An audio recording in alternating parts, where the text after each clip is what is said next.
ఈరోజు దేవుడి యొక్క మాట మనము వినబోతున్నాం. దేవుని యొక్క మాట మనం వినబోతున్నాం. కొన్ని వాక్యాలు మనం చదువుదాం.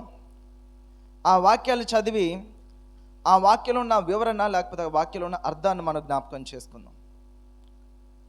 ఏంటి అందులో ఉన్న వివరణ అంటే యెహెజ్కేలు గ్రంథము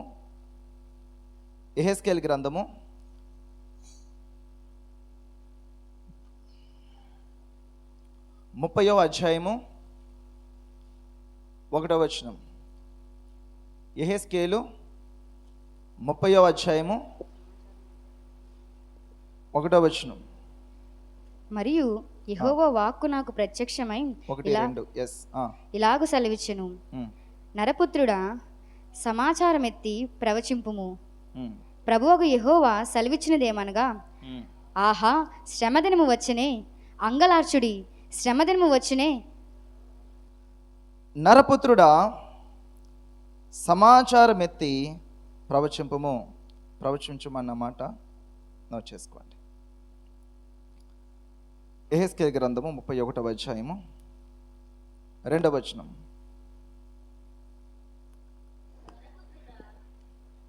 చదవమ్మా. రైట్. ఎట్లనము అండర్లైన్ చేసుకోండి. తర్వాత 32వ అధ్యాయము 2వ వచనము. నరపుత్రుడా, ఐగుప్తు రాజైన ఫరోను గూర్చి అంగలార్పు వచనమెత్తి అతనికి ఈ మాట ప్రకటింపుము. రైట్. ఈ వచనాలు కొన్ని విషయాలు ఇందులోంచి మనం చూద్దాం. ఇక్కడ ప్రవచింపుము, సమూహముతో ఇట్లనుము, తర్వాత ఈ మాట ప్రకటింపుము. సో ఇక్కడ జరుగుతున్న సంభాషణ ఏంటి? దేవుని యొక్క వాక్కు యెహెజ్కేలు అనే ప్రవక్త దగ్గరికి వస్తుంది.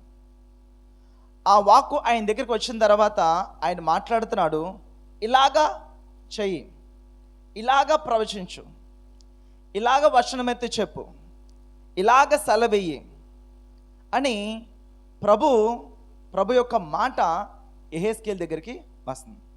సో ఇక్కడ మనకి అర్థం కావాల్సిన ఒక విషయం ఏంటంటే, దేవుడు యెహెజ్కేలుకి చెప్పి యెహెజ్కేలుని మరలా ఆ ప్రజలకు చెప్పమండం అనేది లాంగ్ టర్న్ అనమాట. ఇదంతా ఏంటి? ఒక లాంగ్ టర్నింగ్. డైరెక్ట్గా ప్రభువే ప్రవచించవచ్చు కదా, ప్రభువే మాట్లాడచ్చు కదా.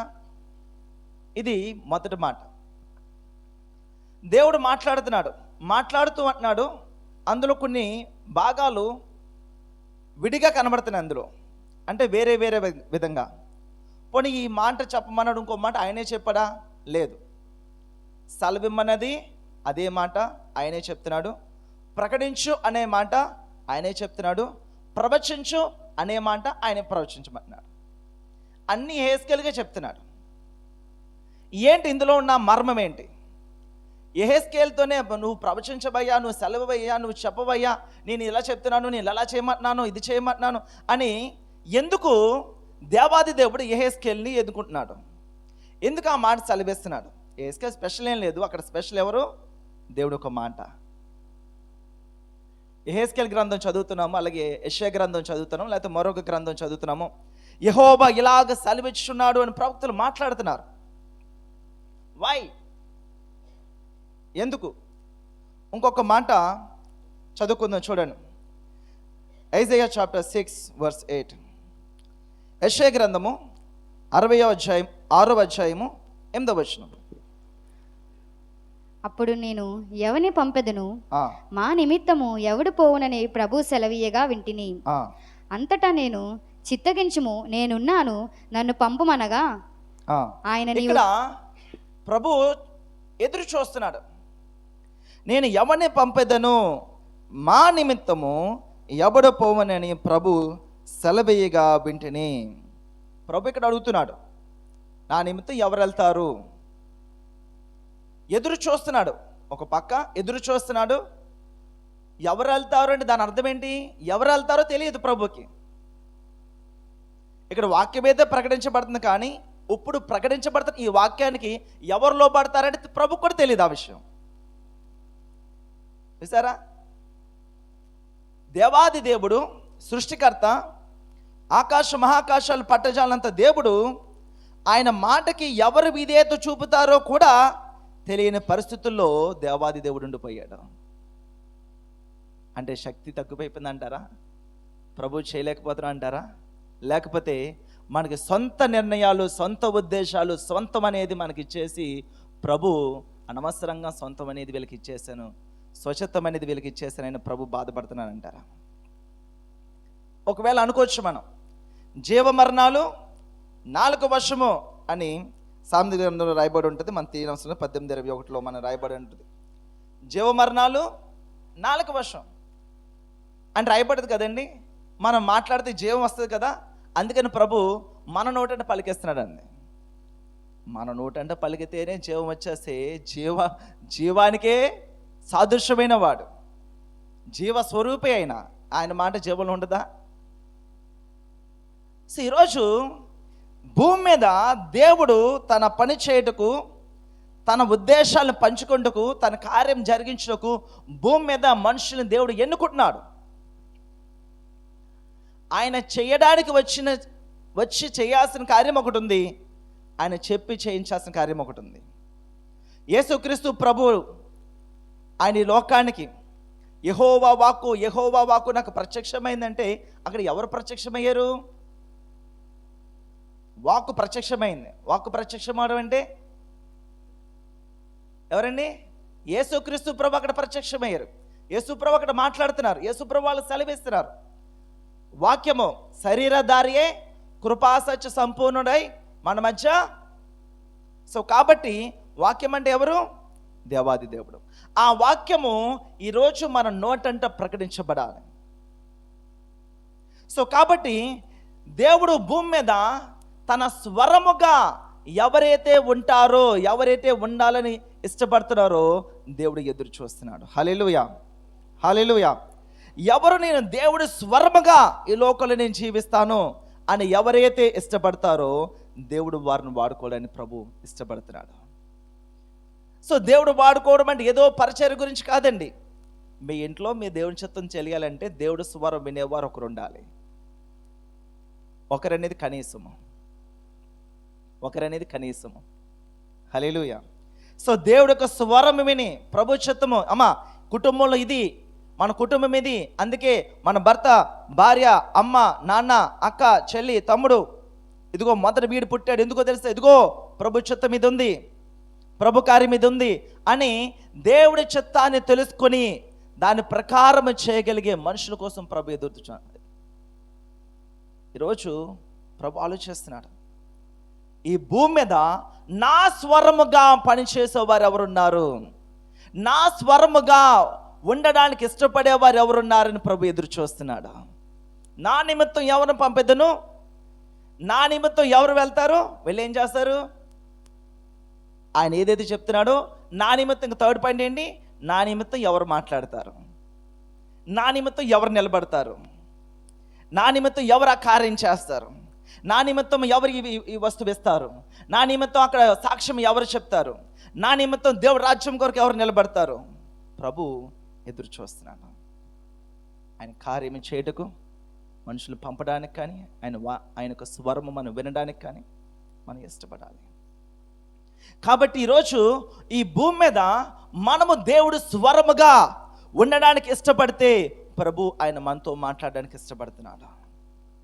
దేవుడు స్వరముగా మనం ఉండేవారు ప్రభు చూస్తున్నాడు. ఈరోజు ప్రశ్న, మీరు దేవుని స్వరముగా ఉన్నారా? మన స్వరము దేవుని స్వరముగా ఉందా? దేవుడు మాట్లాడే స్వరముగా ఉందా? మన మాటలు ఉప్పు వేసినట్లు రుచిగా ఉండాలంట. అంటే రుచిగా ఉండడం అంటే ఏంటి? ఎవరైనా కొంచెం నోరు అదేలో ఉన్న నోట్లో స్వీట్ వేసి ఎంత బాగుంది అండి అంటారా? రుచిగా ఉండవండి అంటే దాని అర్థం ఏంటంటే వినసొంపుగా, వాళ్ళ మాటలు ఉప్పు వేసిన రుచిగా ఉండడం అంటే ఏంటంటే వారి యొక్క వినికిడికి వినసొంపుగా దేవుని యొక్క కార్యము, దేవుని యొక్క చిత్తము ఈ భూమి మీద ఎలా జరుగుతుందో మనం గమనించుకోవాలి. గమనించుకోవాలి. సో కాబట్టి మన మాట ఉప్పు వేసిన రుచిగా ఉండాలి అని అంటే మనుషులు మన మాటలకి ఓదార్పు పొందుతున్నారా, గలిబిలి పొందుతున్నారా? ఓదార్పు పొందుతున్నారా? ఆ గొడవ ఇంకా ఎక్కువ అవుతుందా? ఏమండి, ఇంకా ఎక్కువ అవుతుందా? సో ఈరోజు ప్రభు తన యొక్క స్వరమును, తన యొక్క చిత్తాన్ని మనకు తెలియచేస్తున్నాడు. యెహోషువ యెహెజ్కేలుతో, దేవాది దేవుడు యెహెజ్కేలుతో మాట్లాడుతున్నాడు. ప్రవచించుము, సెలవియ్యి, అక్కడ ప్రకటించుము. సో దేవుడు ఈ భూమి మీద ఆయన కార్యం చేయాలి అంటే మన వల్లనే చేస్తాడు. ఎందుకు మన వల్లనే చేస్తాడు? మన కొరకు కాబట్టి మన వల్లనే జరుగుతుంది. అది ఒక విషయాన్ని గుర్తుపెట్టుకోండి. దేవుడికి అధికారం ఉంది కదా అని తన అధికారాన్ని తనకి నచ్చినట్టుగా, తనకు తోచినట్టుగా వాడనండి ఆయన. ఇంకా అర్థమవుతుందా? ఇప్పుడు ఇక్కడ సేవ లేకపోతే ఇక్కడ మందిరం ఉంది అంటే వాక్యానుసారంగా ఇక్కడ నేను ఉన్నాను, నాకు ఇష్టం వచ్చినట్టుగా చెప్తే నా ఇష్టం వచ్చినట్టుగా వెళ్ళిపోతే అది దేవుడు నాకు ఇచ్చిన దాన్ని నేను ఏం చేశాను? దుర్వినియోగపరిచాను. నేను నాకు ఇవ్వబడిన అధికారాన్ని దుర్వినియోగపరిచాను నేను. అలాగే దేవుడు తన శక్తిని తను దుర్వినియోగపరచడండి. ఈ భూమి మీద మనుషులు వారు నిలబడాలి అంటే, వారు స్థిరపడాలి అంటే, వారు దేవుని చిత్తంలో ఉండాలంటే ఈ మార్గంలో దేవుడు తన ఆ మనుషులు కార్యం చేయాలి. ఆ మనుషుల్లో ఒకడు నాకు కావాలి. ఆ మనుషులో ఒక వ్యక్తి నా పక్షంగా నిలబడాలి, నా స్వరముగా నిలబడాలి. అప్పుడు నేను వారితో పాటు నేను ప్రవచిస్తాను, మాట్లాడతాను. ఈ భూమి మీద దేవుడు ఈ భూమిని మనకిచ్చాడు. మీరు ఫలించి అభివృద్ధి చెంది, చూడండి, నిర్ణయించమనింది జెనసిస్ చాప్టర్ 1, ఆదికాండము 1వ అధ్యాయం 28వ వచనం. దేవుడు వారిని ఆశీర్వదించి ఎట్లనగా, మీరు ఫలించి అభివృద్ధి పొంది విస్తారించి భూమిని నిండించి దానిని లోపరుచుకొనుడి. దానిని లోపరుచుకొనుడి. భూమిని ఎవరికి ఇచ్చాడు? మనకిచ్చాడు.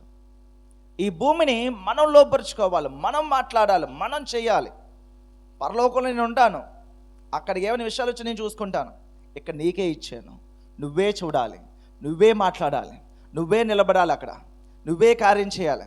ప్రభా ఎందుకు ప్రభా నేనే అంటే, నువ్వు కావాలనుకుంటే, నువ్వు దీవించాలనుకుంటే, దేవుని చిత్తంలో ఉండాలి అని అనుకుంటే, ప్రభు యొక్క సంతోషంలో పాలు పొందాలి అని అనుకుంటే మనం ఉండాలి.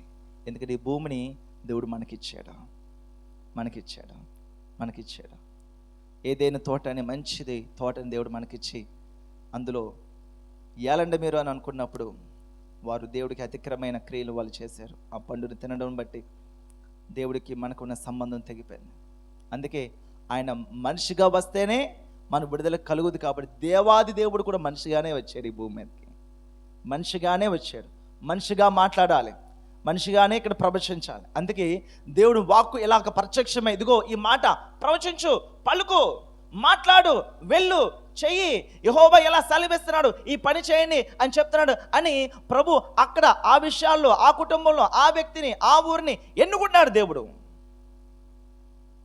ఆదికాండం దగ్గర నుంచి ప్రకటన గ్రంథం వరకు అక్కడక్కడ తన యొక్క భక్తుల్ని ఏర్పాటు చేసుకుంటున్నాడు ఆయన. భూమి మీద తను పని చేయడానికి తనకు ఒక మనిషి కావాలి. మీ ఇంట్లో ఒక పని చేయాలంటే మీ ఇంట్లో ఒక మనిషి కావాలి నాకు. దేవుడి కార్యం జరగాలంటే దేవుడు మీ ఇంట్లో ఒక మనిషి కావాలి నాకు. ఆయన స్వరము వినేవారు, ఆయన యొక్క మాటని పంచుకునేవారు, పరిశుద్ధాత్మిక హృదయాన్ని తెలుసుకోగలిగిన వారు. దావీదు నా హృదయానుసారుడు అని వాక్యం సెలవేస్తుంది. ఎలాగైపోయిందండి? దావీదు దేవుని యొక్క హృదయానుసారుడు ఎలాగైపోయాడు? ఎలా చేయగలిగాడు అంటే, ఎంత ప్రభుకి సన్నిహితంగా క్లోజ్గా ఉంటే అంతలాగా క్లోజ్ ఇంటిమెసీలోకి వస్తే ఆ యొక్క స్టేట్మెంట్ దేవుడు ఇస్తాడు. ఆ స్టేట్మెంట్ ఎవరు ఇచ్చారు? దావీదు యెహోవా హృదయానుసారుడు అని రాస్తే దాని అర్థం ఏంటి?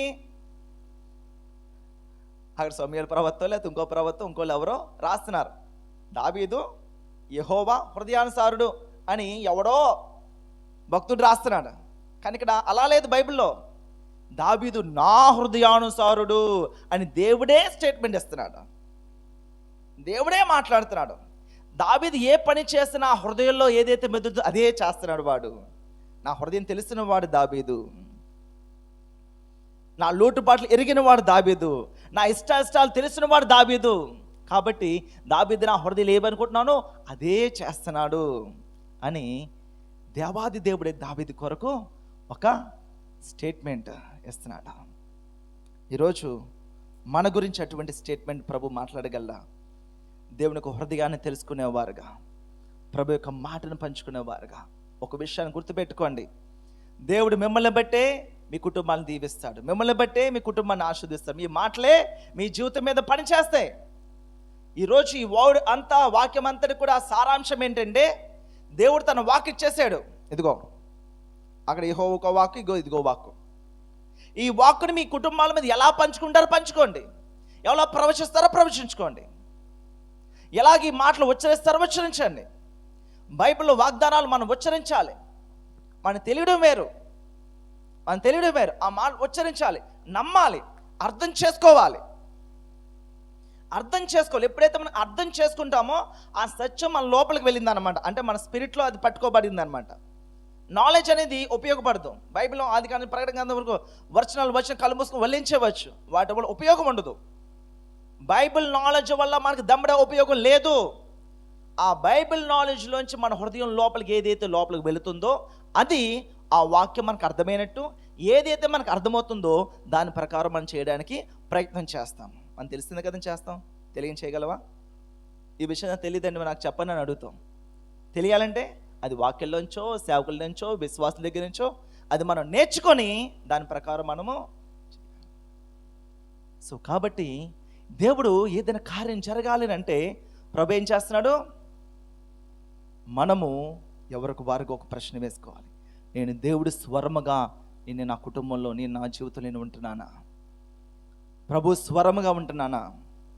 ప్రభు చిత్తముగా ఉంటున్నానా? ఒక ప్రశ్న వేసుకోవాలి. ప్రభు ఆశపడుతున్నాడు. ఆయన చెయ్యాలని చాలా ఆశ ఉంది, కానీ ఆయన మాట వినేవాళ్ళు లేరే, మాటకు లోబడేవారు లేరే, ఆ మాటను పట్టుకొని తగ్గించుకున్న వారు లేరే. ఇదిగో ఈ లోటు ఉంది, అక్కడ విడిచిపెట్టే. ప్రభు సౌలుని యుద్ధానికి వెళ్ళినప్పుడు సమూయేలు ప్రవక్త చెప్పాడు. చెప్పాడంటే దాని అర్థం ఏంటి? ప్రభు చెప్పమన్నాడు, ఇదిగో పలానా దేశం మీదకి నువ్వు యుద్ధానికి వెళ్తున్నావు. ఆ దేశము కంప్లీట్గా అన్యుల దేశంగా ఉంది, విగ్రహారాధికుల దేశంగా ఉంది. అవన్నీ కూడా అక్కడున్న జంతువులు కావచ్చు, వధువులు కావచ్చు, అన్నీ కూడా సర్వనాశనం చేసి ఏది కూడా పట్టుకోక, ఏ వస్తువు కూడా పట్టుకోక, బంగారం పట్టుకోక, వెండి పట్టుకోక, ఏది కూడా ఆశించక విడిచిపెట్టే అని చెప్పినప్పుడు ఏం చేశాడు? అక్కడి నుంచి కొన్ని పట్టుకుని వచ్చాడు, శపితమైన పట్టుకుని వచ్చాడు. అంటే దేవుడు విడిచిపెట్టమన్న దాన్ని భుజాన్ని వేసుకుని వచ్చాడు అన్నమాట. ఎందుకు విడిచిపెట్టమన్న దేవుడు? అది నీకు నష్టమయ్యా, అది నీకు శాపము, దానివల్ల నీకు నష్టమే తప్ప ఉపయోగం ఉండదు. ఎవరికి దాసి చేస్తారండి? ఎవరికి తెలియకనే చేస్తారు? ఎవరికి తెలియాలి, ఎవరికి తెలియకూడదు? చెప్పండి మాట. ఎవరికి తెలియాలి, ఎవరికి తెలియకూడదు? ఇప్పుడు పాస్టర్ గారు తెలియనంత మాత్రాన పోయేదే ఉంది, వచ్చేదే ఉంది. ఇప్పుడు పాస్టర్ గారు చూసినంత మాత్రాన వచ్చేదే ఉంది, పోయేదే ఉంది. మిమ్మల్ని నడిపించేది ఎవరు? ప్రతిఫలం ఎవరిది? హల్లెలూయా. మనం చేసేది, మనం ఏది చేస్తున్నామో దాని ప్రతిఫలం మనం పొందుకుంటాం. హ్యాపీగా చేసుకోవచ్చు. జిల్లేడు పాదు విత్తనాలు వేసుకుంటే జిల్లేడు పాదులు వస్తాయి. ఏమండి? మంచి ఫలాలు ఫలించి విత్తనాలు వేసుకుంటే మంచి ఫలాలు మనకు వస్తాయి. కాబట్టి ఎవరి నుంచి ఎవరికి ఎస్కేప్ లేదు, దాచేది లేదు, దాగుడు మూతలు లేవు. కంప్లీట్గా నా దాగు చోటు నీవేనయ్యా అన్నాడు. ఆయన ఎక్కడికి వెళ్ళినా, ఆకాశం మీద వెళ్ళినా ఆయన అక్కడ ఉన్నాడంట. భూమి కింద నీటి ఎందుకు ఎక్కడికి వెళ్ళినా సరే అక్కడ నువ్వు ఉన్నావు ప్రభా అంటున్నాడు ఆయన. ప్రతి చోట ఆయన అక్కడ ఉన్నాడు. ఆయన దాచేది ఎక్కడ ఉంది? సో కాబట్టి ప్రభు అక్కడ సమూయేలు ప్రవక్త చెప్పాడు, అది విడిచిపెట్టే అని ప్రభు హెచ్చరించినప్పుడు దాని భుజానికి తీసుకొచ్చాడు. దాని ఫలితము తన కళ్ళ ముందు తన కొడుకుని పొడిచి చంపేశారు. దాని ఫలితము తన ఆయుధాలు మోసేవాడిని, నువ్వే నన్ను పొడిచేయి, నువ్వే నన్ను చంపే అన్నాడు. ఒరే నువ్వు రాజువి, ఇశ్రాయేలు ప్రజలందరూ నువ్వు పరిపాలించను ఎన్నుకోబడ్డావు. అటువంటి స్థితి నుంచి ఏ స్థితికి వచ్చేసాడు?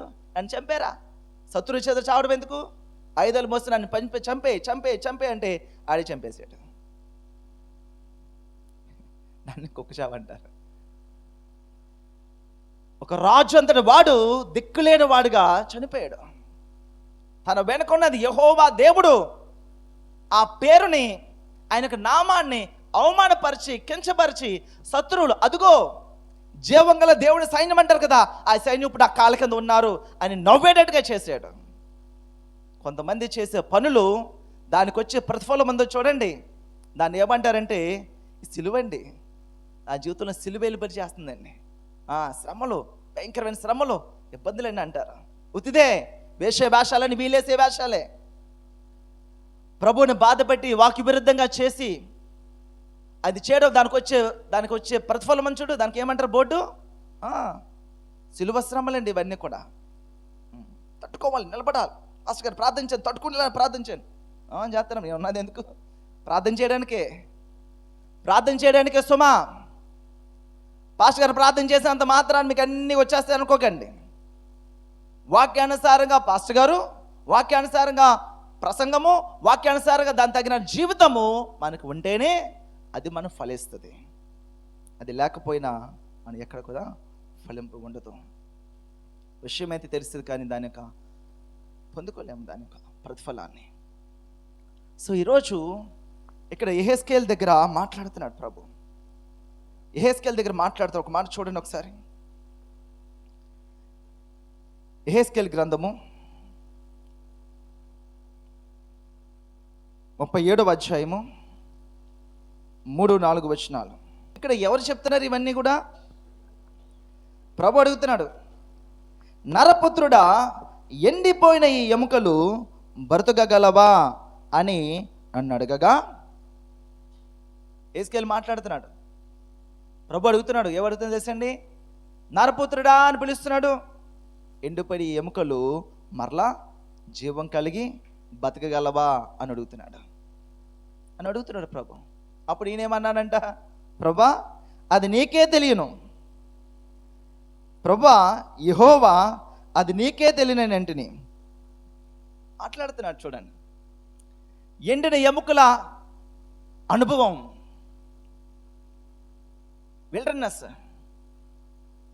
విల్డర్నెస్, ఏమీ లేదు, ఎడారి జీవితము, ఎండిపోయిన జీవితము. ఆ ఎండిన ఎముకల యొక్క అనుభవం ఏంటంటే ఉద్యోగంలోనూ, కుటుంబంలోనూ, ఆరోగ్యంలోనూ, ఆర్థిక పరంగానూ ఏ విషయంలో కూడా సరైన విషయం లేకుండా, సరైన ఆత్మీయత లేకుండా, సరైన జీవం లేకుండా ఎండిన ఎముకలు. ఏదో చేతనవంతే ఉద్యోగం, ఏదో తింటున్నావంతే, ఏదో ఆరోగ్యం అలా ఉందంటే దాన్ని అర్థపెట్టి ఎండిపోయింది, డ్రై అయిపోయినాయి. వాటితో ప్రభు మాట్లాడమన్నాడు. ఎండిన ఎముకలతో ప్రభు మాట్లాడుతున్నాడు. నువ్వు ప్రవచనమెత్తి పలుకు అని చెప్తున్నాడు. సరే, ఇక్కడ యెహెజ్కేలు దేవుని యొక్క స్వరముగా అక్కడ నిలబడ్డాడు కాబట్టి, దేవుని యొక్క స్వరముగా అక్కడ నిలబడ్డాడు కాబట్టి భూమి మీద ఆ సమయంలో అక్కడ ఆ ప్రవక్త దేవుడి స్వరముగా నిలబడ్డాడు. ఈ సమయంలో ఇక్కడ మీరు దేవుని యొక్క బిడ్డగా మనం నిలబడుతున్నామా? ఒకవేళ ఆ దేవుని బిడ్డగా మనం నిలబడితే, ఒకవేళ ఎండిపోయిన స్థితిలో, ఎండిపోయిన పరిస్థితుల్లో, మీ ఉద్యోగాలు ఎండిపోయిన పరిస్థితుల్లో, అప్పులు, ఇబ్బందులు, ఇరుకులు, అనారోగ్యము, వేలకు వేలు డబ్బులు సంపాదిస్తారు, లక్ష హాస్పిటల్లో పోస్తారు. ఏమండి, ఇది ఆశీర్వాదం? అది దేనికి ఆ పరుగులు, దేనికి ఆ టార్గెట్, దేనికి ఆ ప్రమోషను, దేనికి ఆ ఆలోచన? దేవుని యొక్క వాక్యంతో కానీ, దేవుని యొక్క సహవాసంతో కానీ, సంఘముతో కానీ, ప్రార్థన, ఉపవాస ప్రార్థన, విజ్ఞాపన ప్రార్థన, వీటి ఏటితో నాకు సంబంధం లేకుండా మనం బతికేస్తూ ఉన్నాము. ఆత్మల రక్షణ మనకు తెలుసు. పరలోకంలో ఎక్కడ గొప్ప సంతోషం అండి? చెప్పాలి. పరలోకం అంటే ఎప్పుడు గొప్ప సంతోషంగా ఉంటుంది? ఎక్కడికెక్కడికి చెప్పాలి? అందరూ చెప్పండి. ఒక ఆత్మ రక్షించబడితే పరలోకంలో గొప్ప సంతోషము. అంటే ఎవరికి సంతోషము? ఎంతమంది దేవుడికి సంతోషం ఇస్తున్నారు?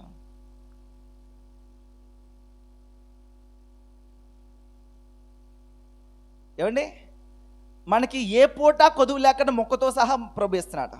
మొక్కతో సహా ఆరోగ్యం ఇస్తున్నాడు, బయటికి వెళ్ళి క్షేమంగా తీసుకువస్తున్నాడు.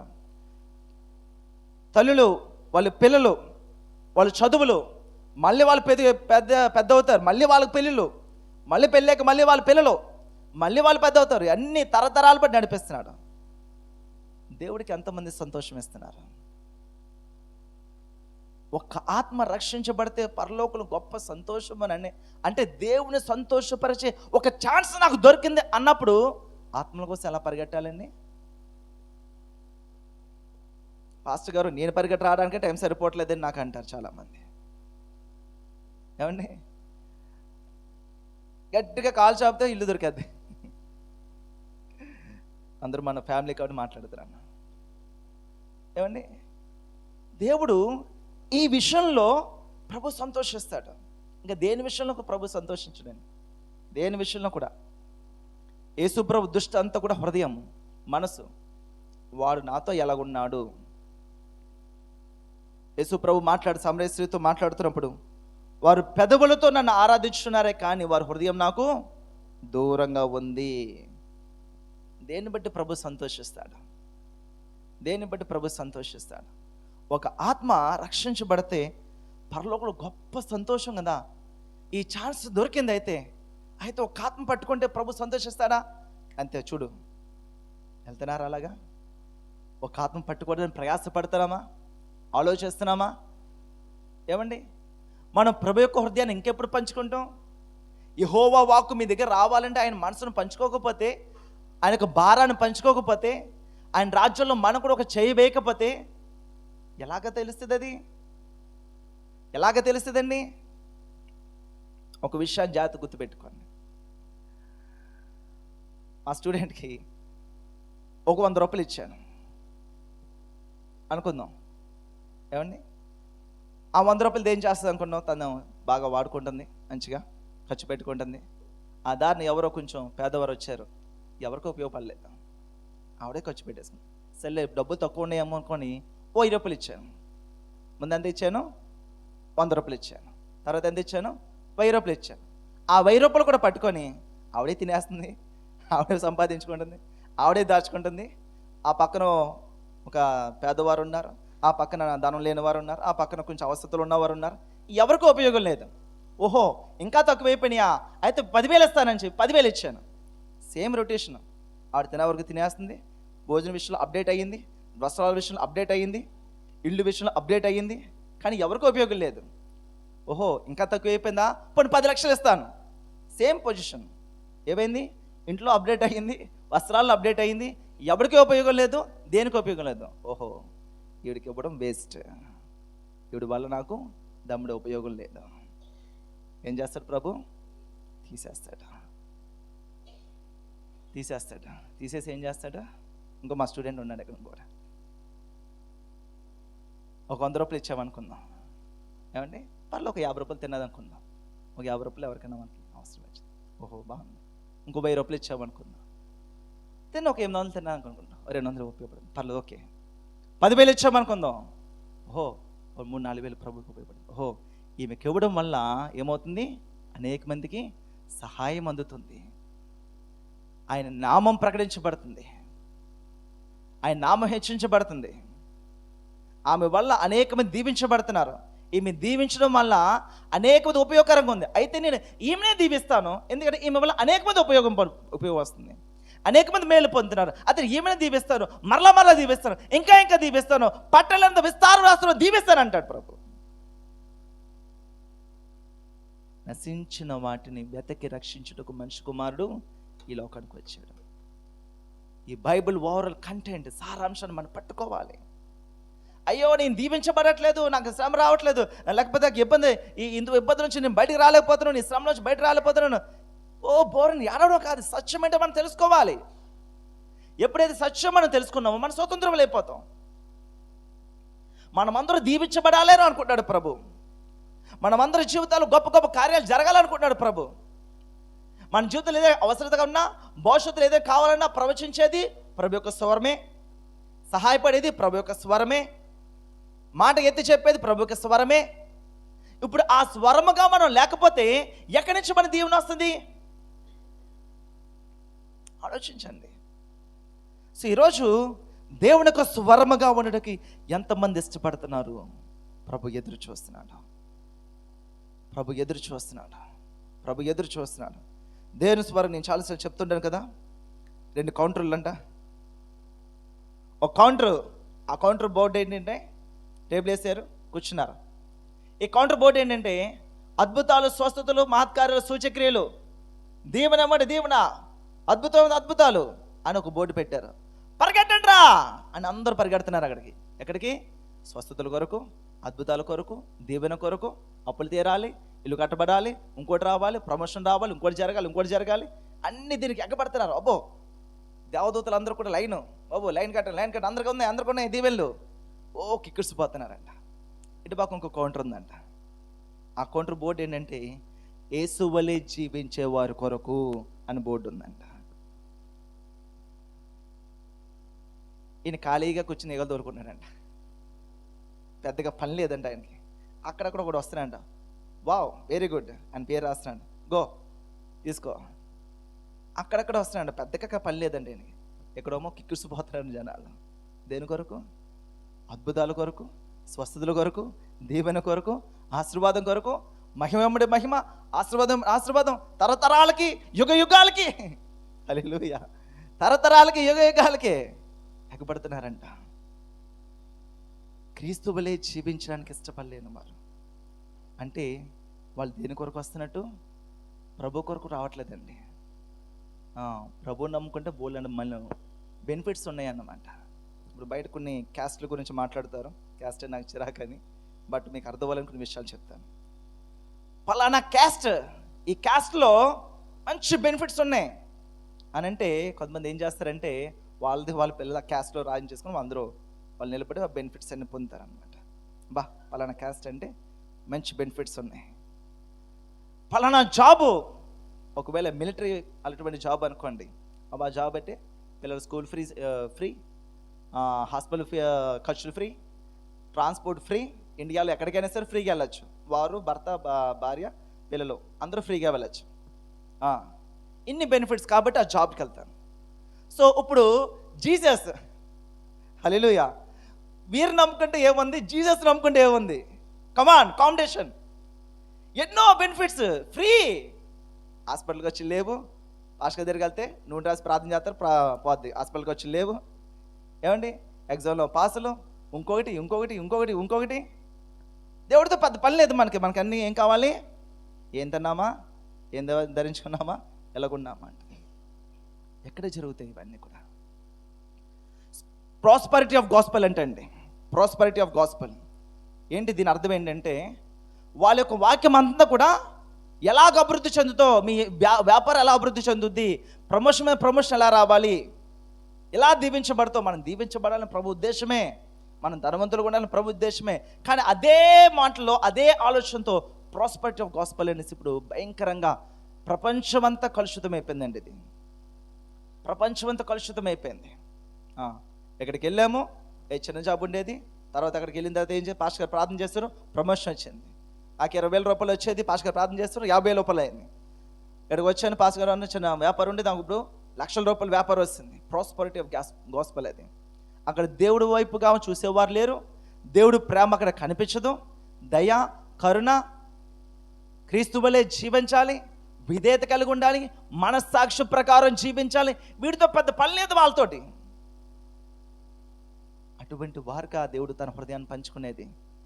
వారి దగ్గర చెప్తాడా, యెహోవా అమ్మా నా వాక్కు ఇక్కడ ప్రకటించు, ఇగో నా వాక్కు తీసుకో, నా మాట తీసుకో అని చెప్తాడా ప్రభు? నో. నేను మరలా చెప్తున్నాను, భూమి మీద దేవుడు తన స్వరాన్ని ప్రకటించే వారి కొరకు ఎదురు చూస్తున్నాడు. తన స్వరముగా ఎవరు ఉండాలో, ఎవరు ఉండడానికి ఇష్టపడుతున్నారో దేవుడు వారి కోసం దేవుడు ఎదురు చూస్తున్నాడు. దేవుడు స్వరముగా భూమి మీద ఉండడానికి ఇష్టపడే వారి కొరకు దేవుడు ఎదురు చూస్తున్నాడు. ఈరోజు ప్రభా నేను ఉన్నాను, ఈ స్వరముగా నన్ను వాడుకో ప్రభా.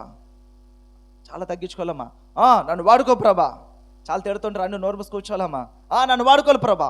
శత్రువులు సైతం హృదయపూర్వకంగా ప్రేమించాలమ్మా, నన్ను వాడుకో ప్రభా. ఈ బోట్లన్నీ మనం పెట్టుకోవాలి. ఏమండి, వీటిలో మనం ఎక్కడ మనం ఆగిపోతున్నాం?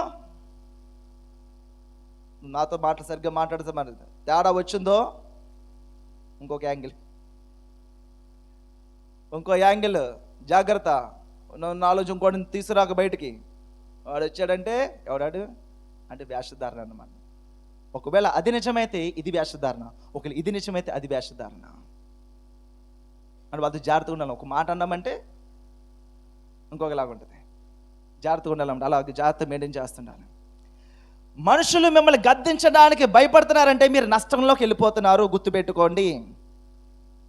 ఫ్రీగా ఉండాలి. నిజంగా మిమ్మల్ని మందలించేవారు, గద్దించేవారు ఉన్నారు అంటే దేవునికి స్తోత్రం అండి. మీరు పరలోక రాజ్యం స్ట్రైట్గా ఉన్నారండి, అందులో అనుమానం లేదు. బైబిల్ చెప్తుంది, ఆలోచన చెప్పువారు అనేక మంది ఉండుట ఆశీర్వాదకరము. బైబిల్ చెప్తుంది. వాళ్ళని ప్రేమించాలి. వాళ్ళని గద్దించేవారి కొరకు, మందలించేవారి కొరకు, హెచ్చరించే వాళ్ళు ఉన్నారు అని అంటే ప్రైజ్ గాడ్. ఏమండి, ఈ దారిలో ముళ్ళు ఉన్నాయి, ముళ్ళ కంపలు ఉన్నాయి. అక్కడ దారిలోకి వెళ్తే ఆ టర్నింగ్లో కుక్కలు ఉన్నాయండి. మొన్న సిస్టర్ గారి కుక్క, ఆ కుక్కలు ఉన్నాయండి. పలానా అయ్యో చెప్పండి ఈ దారిని వెళ్ళమని. పోనేవండి, ఎలా పోతా మనకెందుకు. గుచ్చుకుంటాయండి శ్రమ. పోనేయండి, ఎలాగైతే మనకెందుకు.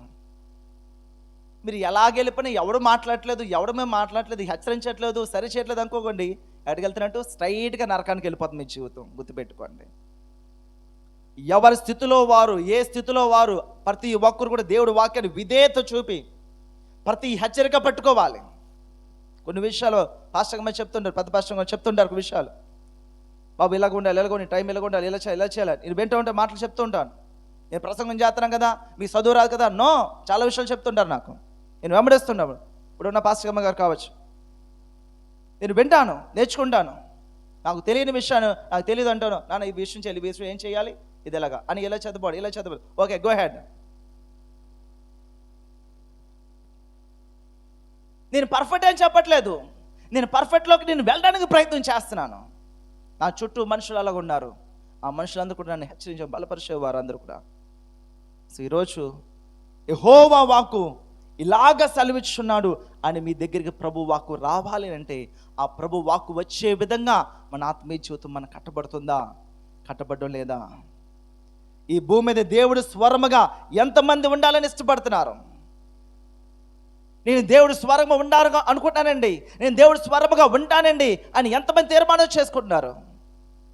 యెహెజ్కేలుతో మాట్లాడుతున్నాను. మీరు చదవండి యెహెజ్కేలు గ్రంథాలన్నీ కూడా. మీరు ఆ మొదటి వచనాలన్నీ చూస్తే యెహోవా వాక్కు ఇలాగ సెలవిచ్చున్నాడు, యెహోవా వాక్కు ఇలాగ ప్రకటించమన్నాడు, యెహోవా వాక్కు ఇలాగ ప్రవచించమన్నాడు. అనేక మాటలు. ఆ భక్తులు వారందరూ కూడా వారి జీవితాన్ని ప్రభుకి డెడికేట్ చేసుకున్నారు, సమర్పించుకున్నారు వాళ్ళు. అలాగని వారందరూ కూడా వారికి ఉద్యోగాల్లో ఉన్నారు, వాళ్ళకు పనుల్లో ఉన్నారు, వారికి స్థితిగతులు ఉన్నారు. దావీదు రాజుగానే ఉన్నాడు, సమూయేలు ప్రవక్తగా ఉన్నాడు.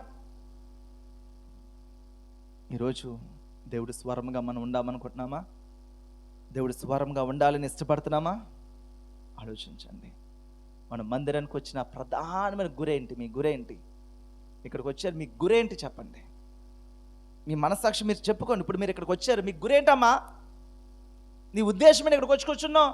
ఓహో, రాకపోతే బాగోదు, అందరూ వచ్చి కదా నేను కూడా ఉండాలి, అందరూ కనిపించి నేను కూడా అటెండెన్స్ వేసుకోరు. పలానా వాళ్ళు వచ్చారు, అటెండెన్స్ వేసేయండి అయ్యా. ఏంటి మీ గురి? మందిరానికి వచ్చారు, ఇక్కడికి వచ్చి ఈ సమయం గంట 2 గంటలు ఇక్కడ సమయం గడిపారు మీరు, దాని గురేంటి మీది?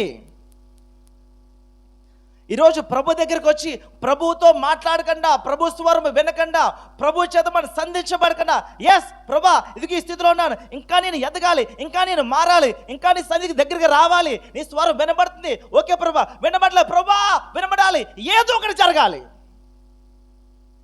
ఏదో ఒకటి జరగాలి. ప్రభు అన్ని సమయాల్లో మాట్లాడడం, కొన్ని సమయాల్లో సైలెంట్గా ఉంటాడు. ఆయన ఏం చేస్తాడో చూద్దామని. కొన్ని సమయాలు సైలెంట్గా ఉంటాడు ప్రభు. వీళ్ళు ఏం మాట్లాడతారు, ఏం మాట్లాడకపోతే ఏం చేస్తారు వీళ్ళు అన్నప్పుడు కొన్ని సమయంలో సైలెంట్గా ఉంటారు. ప్రభు ఎక్కడ సైలెంట్గా ఉంటే మనం అక్కడ కూడా సైలెంట్గా ఉండాలి. కొన్ని విషయాలు చెప్తారు. బైబిల్ ఎక్కడైతే సైలెంట్ అయిపోయి మనం అక్కడ సైలెంట్ అయిపోవాలి. బైబిల్లో లేని విషయాలు మనం లాక్కోకూడదు. ఇక్కడ అలాగంటే ఇలాగన్నాం. బైబిల్ ఎక్కడ సైలెంట్ అయిందో మనం అక్కడ సైలెంట్ అవ్వాలి. బైబిల్ ఎక్కడ మాట్లాడితే అక్కడ మాట్లాడాలి. దేవుని యొక్క స్వరముగా ఉండడానికి ఇష్టపడుతున్నారా? ప్రభు మాట్లాడుతున్నారు. ఈ వచనం చదువుతుంటే అసలు ఎంత డైరెక్ట్గా యెహెజ్కేలుతో మాట్లాడుతున్నాడు ప్రభు. తన వాక్యలాగా క్లియర్గా ప్రత్యక్షమై ఇదిగో ఇలా సెలవిచ్చి ఇలా మాట్లాడమని అంటే ఎంత క్లోజ్ ఇంటిమెసీ. యెహెజ్కేలు దేవుడితో ఎంత అన్యోన్యమైన సహవాసంలో ఉన్నాడు చూడండి. దేవాది దేవుడు తన యొక్క హృదయాన్ని పంచుకున్నాడు అతనితోటి. ఇదిగో ఇశ్రాయేలు ప్రజలు, ఇగో వీరు ఎలాగున్నారు, వీరు ఎలా చేస్తే ఇదిగో ఈ శ్రమ ఉంది, ఇలా చేస్తే ఇగో ఈ కష్టం వస్తుంది, ఈ మార్గంలోకి వెళ్తే అపవాది శోధన జరుగుతుంది అని ప్రభు మాట్లాడుతున్నాడు అతనితోటి. ఈరోజు మనతో మాట్లాడుతున్నాడా? నూతన నిబంధన ఫిలిప్పు ఆత్మ కొనుపోబడిను అని బైబిల్ సెలవేస్తుంది. పరిశుద్ధాత్మతో నింపబడేవారు వాళ్ళందరూ కూడా, వారు నింపబడి ఆత్మచేత నడిపించబడుతున్నారు.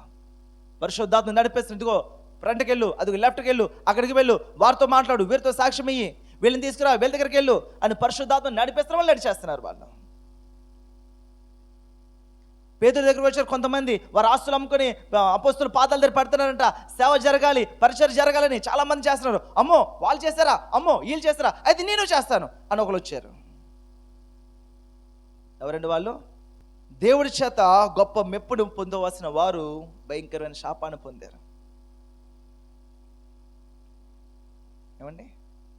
దేవుడి సన్నిధిలో గొప్ప మెప్పును పొందాల్సిన వారు ఇక్కడ చూడండి. అక్కడికి వచ్చారు, వారు ఏదో అమ్ముకున్నారంట, ఇద్దారు అనుకున్నాం. ఒకళ్ళు ఇవ్వాలని అనుకుంటే ఎంత అనుకున్నారో అంత వారు ప్రభు సన్నిధిలో అక్కడ నిలబడగానే పేతురు ఏమన్నాడు? ఎందుకే అమ్మారామా? ఎందుకు పరిశుద్ధాత్మను మోసగిస్తున్నారు? అక్కడ ఎవరున్నారు? సేవకుడు ఉన్నాడు. సేవకుడు ఏమని మాట్లాడుతున్నాడు? ఎందుకు పరిశుద్ధాత్మను మోసగిస్తున్నారు? చూసేది నేను కాదు. ఇందా నేను చెప్పాను కదా, పాస్గా చూస్తే ఏంటి, చూడకపోతే ఎంత, మాట్లాడితే ఎంత, మాట్లాడకపోతే అడిగితే ఎంత, అడగకపోతే ఎన్నో. Pastor is a mediator. దేవుడికి మీకు ఒక మధ్యవర్తి, ఒక మధ్యవర్తి. ఆయా స్థలాల్లో ఆయా ప్రాంతాల్లో ఒక్కొక్క సేవకుని ఎన్నుకొని అక్కడ లేకపోతే వేరే దగ్గర నుంచి పంపించి, బాబు అక్కడికి వెళ్ళు, అక్కడ సువార్త ప్రకటించి అక్కడ నిలబడు అని ప్రభు అక్కడ నడిపించి అక్కడ నిలబడే సేవకులు వారందరూ మధ్యవర్తులు దేవుడికి మనకి కూడా.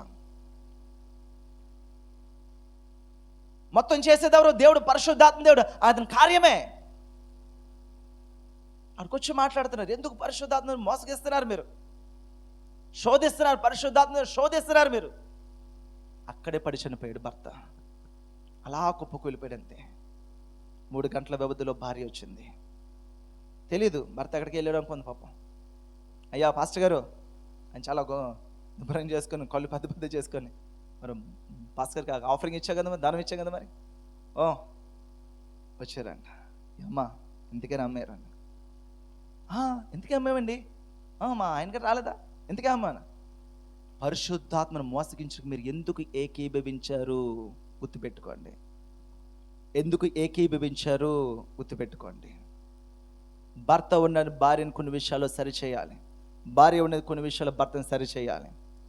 భార్య భర్తకు లోబడాలి, భర్త భార్యని ప్రేమించాలి. కాబట్టి దొంది అంటారు కదా, ఏమైంది? వాళ్ళు పాపం విషయంలో దేవుని విరుద్ధమైన విషయంలో ఏకీభవించారు. శాపం కూడా ఆడ పేతురు నిలబడ్డాడు అంతే. యెహోవా ఎలా సెలవిస్తున్నాడో చెప్పేశాడు అంతే. అదిగో నీ పెనిమిటిని పాతి పెట్టిన పాదాలు బయట ఉన్నాయి, నిన్ను కూడా వారు పాతి పెడతారని అలా ఏడుస్తూ ఆయన పాదాలను పడిపించి చనిపోయింది. దేవుని యొక్క స్వరము అక్కడ పేతురు యెహోవా సెలవిచ్చే స్వరముగా అక్కడ ఉన్నాడు. అందుకే మోసపోలేదు. మీరు అదే యెహోవా సెలవిచ్చే స్వరముగా మీరుంటే మీ కుటుంబంలో మీరెవరు మోసపోరు. మీ దగ్గర చాలామంది కల్లా కపటం తెలియని వారు చాలామంది వస్తారు. గుర్తునే అందరూ అలాగుండరు, అందరూ అలాగుండరు. దేవుని యొక్క స్వరముగా ఈ లోకంలో మనం ఉండగలిగితే, యెహోవా స్వరము ఎక్కడ కూడా మనల్ని మోసాలు కానీ దొంగలు కానీ ఇబ్బందులు కనబడతాయి. ప్రతి శ్రమ కూడా ప్రభు ఏం చేస్తాడు? సాక్ష్యంగా మారుస్తాడు. ప్రవక్తల శ్రమ వచ్చింది, ప్రతి శ్రమలో సాక్ష్యంగా నిలబడ్డారు వాళ్ళు. ఎక్కడ వారు మోసపోలేదు, ఎక్కడ వారు ఇబ్బంది పడలేదు, ఎక్కడ వారు నష్టపోలేదు. హల్లెలూయా. అందుకే నేను ఎప్పుడు చెప్తాను, క్రైస్తవుడు కష్టపడతాడు కానీ నష్టపోడు, ఖచ్చితంగా ప్రతిఫలం పొందుకుంటాడు. క్రైస్తవుడిగా జీవించేవారు కొరకు, క్రైస్తవులను బోర్డు పెట్టుకుని చేసే వాళ్ళ గురించి నేను మాట్లాడలేదు. నిజమైన క్రైస్తవుడిగా జీవించేవాడు మొదట కష్టపడతాడు కానీ ఖచ్చితంగా సుఖపడతాడు, ఖచ్చితంగా ప్రతిఫలం పొందుకుంటాడు. ప్రార్థన చేద్దామా? అందరు కూడా కళ్ళు మూసుకుందాం. అందరు కూడా కళ్ళు మూసుకుందాం. ఒకటే మాట ప్రభు మాట్లాడుతున్నాడు. దేవుని యొక్క స్వరముగా ఈ భూమి మీద దేవుని యొక్క స్వరముగా ఎంతమంది ఉండారని ప్రభు ఎదురు చూస్తున్నాడు. ఎవరున్నారు ఇక్కడ? నా స్వరముగా ఉండేవారు ఎవరున్నారు ఇక్కడ అని ప్రభు మాట్లాడుతున్నాడు. దేవుడి స్వరముగా ఉండడానికి ఇష్టపడుతున్నారా? అయితే దేవుడు మీతో మాట్లాడుతున్నాడండి. ఆయన మీతో మాట్లాడుతున్నాడు, మీ కుటుంబంతో మాట్లాడుతున్నాడు. ఆయన మీ కుటుంబంతో మాట్లాడుతున్నాడు, మీ పరిస్థితులతో మాట్లాడుతున్నాడు. ఆయన దయచేసి అందరూ కూడా స్వరమెత్తి ప్రార్థన చేద్దామా? ఈరోజు ప్రభు మీతో ఎవరితో ఏం మాట్లాడాడో దయచేసి అందరూ కూడా స్వరమెత్తి ప్రార్థించండి. ఒక్క నిమిషం అందరూ కూడా ప్రభానికి వందనములు, స్తోత్రములయ్యా, ప్రభానికి స్తోత్రములయ్యా. యెహోవా స్వరము, యెహోవా ఇలాగ సెలవిచ్చున్నాడు, యెహోవా మాట ఇలాగ సెలవిచ్చున్నది. దేవాది దేవుడు ఇలా ప్రేరేపిస్తున్నాడు, పరిశుద్ధాత్మ దేవుడు ఇలా నడిపిస్తున్నాడు. ఫిలిప్పుని కొనుపోబనిగా పరిశుద్ధాత్మను కొనిపోతున్నాడు. పేతురుతో మాట్లాడిన పరిశుద్ధాత్మ దేవుడు ఈరోజు మనతో మాట్లాడుతున్నాడా? ఆ యెహోవా వాక్కు మన దగ్గరికి వస్తుందా? పరిశుద్ధాత్మ స్వరము మనం వినగలుగుతున్నామా? ఈరోజు మనం ప్రభుని అడుగుతాం. ప్రభా, దేవా, ఇదిగో నా జీవితం నీ చేతులకు అప్పగిస్తున్నానయ్యా. ప్రభా, ఇదిగో నా కుటుంబం ఈ స్థితిలో ఉందయ్యా. ప్రభా, నీ వాక్కు నేను వినాలి నాన్న. దేవా, ఇక్కడ మందిరానికి వచ్చాము ప్రభా, ఇది కావాలి, అది కావాలి, ఈ శ్రమ ఉంది, ఆ శ్రమ ఉంది, అది ఉంది, ఇది ఉంది. చాలా ప్రేరకాంశాలు ఉన్నాయి, చాలా ప్రార్థనాంశాలు ఉన్నాయి. ప్రార్థనాంశాలతోనే జీవితం అంతా అయిపోతుందా? ప్రభుతో వద్దా? చాలా మంది వాళ్ళ జీవితాంతం ఈ పాయింట్ ఆ పాయింట్ నో. ప్రభు అంటే అన్ని పాయింట్లు అయిపోతాయి. హల్లెలూయా. ప్రభు అంటే ప్రతి పాయింట్కి ప్రభు సమాధానం చెప్తాడు. ప్రభువుని వెతకండి. పాయింట్లు కాదు మనం వెతికేది, పాయింట్లు కాదు మనం పట్టుకునేది. ప్రభువుని పట్టుకోండి, ప్రభు సన్నిధి పట్టుకోండి. అయ్యో, ఈ మాట మాట్లాడితే ప్రభు దుఃఖపడతాడేమో, ఇలా నేను ప్రవర్తిస్తే ప్రభు బాధపడతాడేమో, ఇలా చేస్తే దేవుని ఆత్మ నన్ను విడిచిపెట్టేస్తాడేమో, ఇలా చేస్తే నేను ఎలవేపోతానేమో, ఇలా చేస్తే నేను ప్రార్థన చేయలేనేమో, ఇలా చేస్తే నేను మరలా నేను దేవుడి సన్నిధిలో ప్రార్థన చేయగలనేమో అని ఆసక్తి, భయము. దేవుడి నామం ఎక్కడ అవమానించబడుతుంది? నో. తగ్గించుకొని కోపమైనా ఏదైనా సరే ప్రభానికి వందనములు, స్తోత్రములయ్యా. కృపగల దేవ, ప్రేమగల మా తండ్రి, నీ కృపగల హస్తాలు, దయగల హస్తాలకి కోపము లోపల ఉంచుకొని అది లేని దానిగా మనం ప్రవర్తిస్తూ ఉంటే ఏదో ఒక క్షణంలో బయటకు వచ్చేస్తుంటుంది. కోపపడుడి కానీ పాపము చేయకూడని వాక్యం సెలవిస్తుంది. ఆ కోపంలో మనం చేసే పనులు, ఆ కోపంలో మనం తీసుకునే నిర్ణయాలు ఈరోజు దేవుడి నామానికి మహిమకరంగా ఉన్నాయా, ఆశీర్వాదకరంగా ఉన్నాయా, ప్రభు నామానికి దుఃఖకరంగా ఉన్నాయా? ఈరోజు అడుగుతామా? పరిశుద్ధ ప్రేమగల మా తండ్రి, కృపగల మా దేవా, నీ పరిశుద్ధ పాదములు కొందనములు, స్తోత్రములయ్యా. దేవా, ఇక్కడ ఏకీభవిస్తున్న ప్రతి ఒక్కరిని కూడా, ప్రతి సహోదరిని, ప్రతి ఒక్కరిని కూడా, ఆన్లైన్లో చూస్తున్న ప్రతి ఒక్కరిని కూడా నీ చేతులకు అప్పగిస్తున్నామయ్యా. ప్రభా, యేసు నామములో దేవా, ఇక్కడ మేమందరము కూడా తండ్రి ప్రభా, ఎవరైతే ప్రభా నేను నీ స్వరముగా ఉంటాను ప్రభా, దేవా నా కుటుంబంలో తండ్రి ప్రభా నీ చిత్తం జరగాలి కాబట్టి నేను నీ స్వరముగా నేను ఉంటాను ప్రభా, నా ఆఫీస్లో నీ స్వరముగా ఉంటాను ప్రభా, నా జీవితాంతము కూడా నీ స్వరముగా నేను ఉంటాను ప్రభా అని ఎవరైతే ఏకీభవిస్తున్నారో ప్రతి ఒక్కరు కూడా దేవా మీరే తాకండి అయ్యా. బలపరిచి నడిపించమని వారికి తీర్మానాన్ని స్థిరపరిచి పరిశుద్ధాత్మ దేవా అలా గుండెటకు మీరే సహాయం చేసి నడిపించమని మహిమా ఘనత ప్రభావాల్ని ఆరోపిస్తూ యేసుక్రీస్తు పరిశుద్ధమైన నామంలో స్తుతించి ప్రార్థించి విశ్వాసముతో ఈ ప్రార్థన అడిగి పొందుకున్న మా ప్రియ పరలోకపు తండ్రి, ఆమేన్. హల్లెలూయా.